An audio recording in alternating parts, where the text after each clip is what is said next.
নমস্কার বন্ধুরা, আবারও আমার রান্নাঘরে নতুন একটি রেসিপি আপনাদের সামনে শেয়ার করতে হাজির হয়েছি। আজকে আমি পুঁই শাকের চচ্চড়ি করব, কিন্তু একটু অন্যভাবে, অন্য মশলা ব্যবহার করে। এই মশলা ব্যবহার করে এই পুঁই শাকটা রেঁধে আপনারা খেয়ে দেখবেন, এর স্বাদ মুখে লেগে থাকবে। আবারও যখন পুঁই শাক রান্না করবেন এইভাবেই করতে ইচ্ছে করবে। তাহলে চলুন কিভাবে আমি এই পুঁই শাকটা রান্না করি আপনারা দেখে নিন। প্রথমে একটা মশলা তৈরি করব। তার জন্যে কড়াইয়ে আমি 1 চামচ কালো সর্ষে, 1 চামচ পাঁচফোড়ন, 1 চামচ সাদা তিল ও কয়েকটা কাঁচা চিনেবাদাম দিয়ে দেব।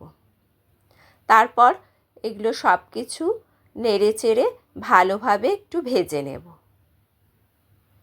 গ্যাসের ফ্লেমটা কম করে দেব, না হলে মশলাগুলো পুড়ে যেতে পারে।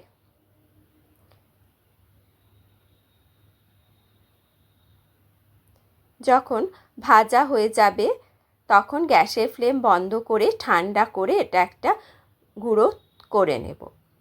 এবার কড়াইতে সর্ষের তেল গরম করে তাতে কালো জিরে ও কাঁচা লঙ্কা ফোড়ন দিয়ে দিলাম।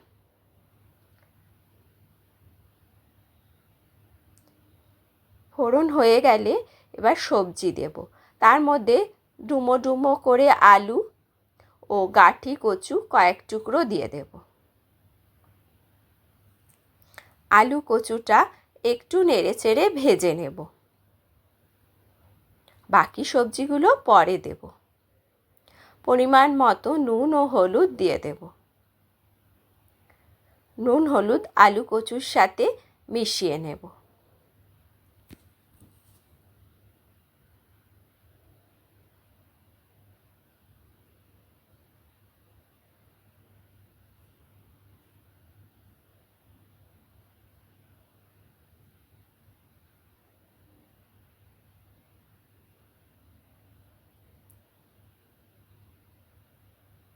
এখন ঢাকা দিয়ে কিছুক্ষণ রেখে দেব।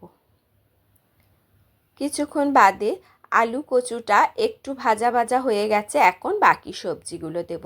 তার জন্যে কুমড়ো ডুমো ডুমো করে, কিছু পটল টুকরো করে দিয়ে দিলাম।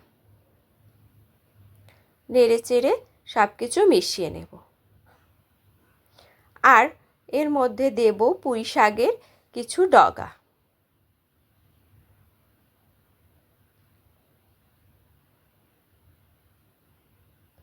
এই রান্নাটা আমি জল ব্যবহার করব না, গ্যাসের ফ্লেমটা কম করে ঢাকা চাপা দিয়ে আস্তে আস্তে রান্নাটা করব।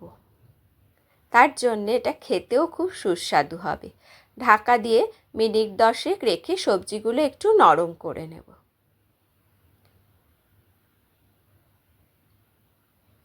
সব সবজি ভাজা ভাজা মতো হয়ে গেছে। এখন এর মধ্যে কাঁচা ছোলা আর বাদাম কিছুটা দিয়ে দিলাম। কাঁচা ছোলা বাদাম দিলে পুঁই শাক খেতে খুব ভালো লাগে।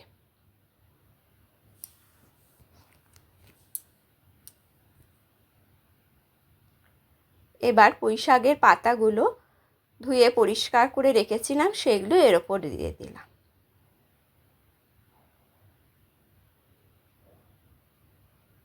এবার ঢাকনাটা দিয়ে দেব। কিছুক্ষণ বাদেই নরম হয়ে পুঁই শাকগুলো সেদ্ধ হয়ে যাবে। দেখুন, আমি মাঝে আর একবার অবশ্য নেড়ে দিয়েছিলাম। পুঁই শাক ও সবজিগুলো সবই সেদ্ধ হয়ে গেছে।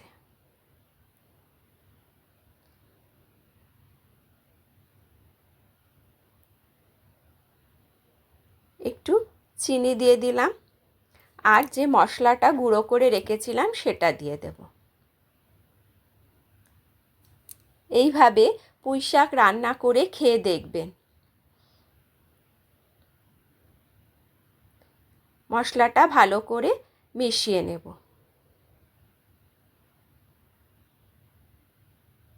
আশা করি আমার রেসিপিটা আপনাদের ভালো লেগেছে। ভালো লাগলে চ্যানেলটা সাবস্ক্রাইব করে আমার পাশে থাকবেন।